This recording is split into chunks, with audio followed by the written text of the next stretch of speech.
ওএলটিসি তেল সেন্ট্রিফিউজ করার ক্ষেত্রে গুরুত্বপূর্ণ যে বিষয়টা হচ্ছে ট্রান্সফরমার। ওএলটিসি তেল সেন্ট্রিফিউজ হওয়ার পর ট্রান্সফরমার চালু করার ক্ষেত্রে যে গুরুত্বপূর্ণ সবচেয়ে বিষয়টা। আসসালামু আলাইকুম। আমরা এখানে ওএলটিসি তেল সেন্ট্রিফিউজ করতেছি। আপনারা দেখতেছেন এখানে ওএলটিসি তেল সেন্ট্রিফিউজ করার ক্ষেত্রে কোনটা দিয়ে টানবেন এবং কোনটা দিয়ে ঢুকবে, মানে আউটপুট ইনপুট। এখানে আমাদের পয়েন্ট আছে চারটা, দেখতেছেন এখানে চারটি ফ্লান্সের পয়েন্টে আমরা কিন্তু দুটি ফ্লান্স লাগাইছি। এখানে পি আছে, কিউ আছে এবং এস আছে আর ই আছে, চারটা পয়েন্ট। তো চারটা পয়েন্টের মধ্যে কিন্তু আমরা এখানে এস দিয়ে টানতেছি, এটা এস পয়েন্ট। আর কিউ পয়েন্ট এখানে আছে, এটা যেটা লাগাইছি এটা হলো কিউ পয়েন্ট। কিউ পয়েন্ট দিয়ে আমরা তেল ঢুকাচ্ছি আর এস পয়েন্ট দিয়ে আমরা তেল টান দিতেছি। আমরা এখন ওএলটিসির তেলটা সেন্ট্রিফিউজ করতেছি, এটাই হলো মেন পয়েন্ট। আপনারা যদি কেউ সেন্ট্রিফিউজ করেন, সেক্ষেত্রে যদি আপনারা এটা ভুলে যান, সেক্ষেত্রে আপনারা এটা চিন্তাভাবনা করবেন যে এস যেটা থাকবে এটা দিয়ে তেল টানতে হবে আর কিউ পয়েন্ট যেটা থাকবে সেটা দিয়ে তেল ঢুকাতে হবে।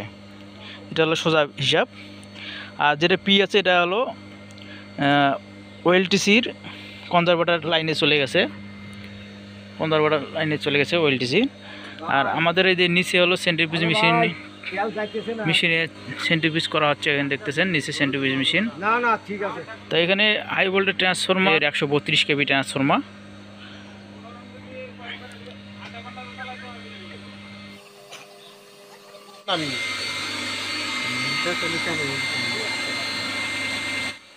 ওএলটিসি তেল সেন্ট্রিফিউজ করার ক্ষেত্রে গুরুত্বপূর্ণ যে বিষয়টা হচ্ছে সেটা কিন্তু আপনাদেরকে অবশ্যই জানতে হবে। তাছাড়া কিন্তু ওএলটিসি তেল সেন্ট্রিফিউজ করতে কিন্তু পারবেন না। এখন হিটার দেওয়া হলো, দিয়েছিলাম হিটার বন্ধ করছিলাম, হিটার বন্ধ করছিলেন আর সাইডে গেছিল, টেম্পার সাইডে ওঠার পর বন্ধ করছিলেন, করার পর আবার কততে ডাউন হওয়ার পর দিলেন 57 ডাউন হওয়ার পর আবার হিটার দেওয়া হলো। এই মেশিনে 57 উপরে যদি সাইটে ওঠে তাহলে কিন্তু টিপ করে যাবে, তাই এখানে সবসময় সাইটের নিচে রাখতে হবে 57টা হলো মিনিমাম। আর সাইড হলেই আপনাদের এটা টিপ করে যাবে ঘন ঘন, এটা খেয়াল রাখতে হবে। তাহলে কয় হাজার লিটার তেল সেন্ট্রিফিউজ করতেছেন এখানে? হ্যাঁ, ওএলটিসি এখানে ওএলটিসি 600 লিটার তেল সেন্ট্রিফিউজ করা হচ্ছে। তাহলে কয় রাউন্ড দিচ্ছেন? 3 রাউন্ড। 3 রাউন্ড, 300 লিটারে 4 রাউন্ড, 4 রাউন্ড 2600, তাহলে 1200 প্রায়, কারণ আর ধরুন 1500 লিটার হচ্ছে, মানে মেশিনের অবস্থা আলাদা না।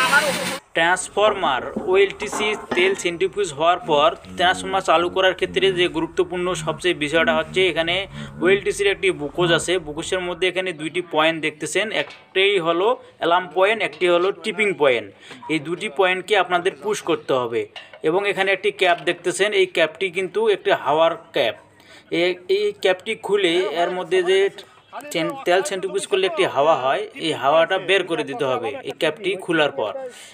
অবশ্যই 3টে জিনিস আপনাদের ট্রান্সফরমার চালু করার ক্ষেত্রে অবশ্যই খুব গুরুত্বপূর্ণ, এটা খেয়াল করতে হবে আপনাদেরকে।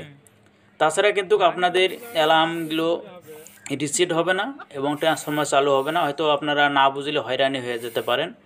এই জিনিসটা অবশ্যই খেয়াল করবেন যদি আপনারা ওএলটিসি সেন্ট্রিফিউজ করেন।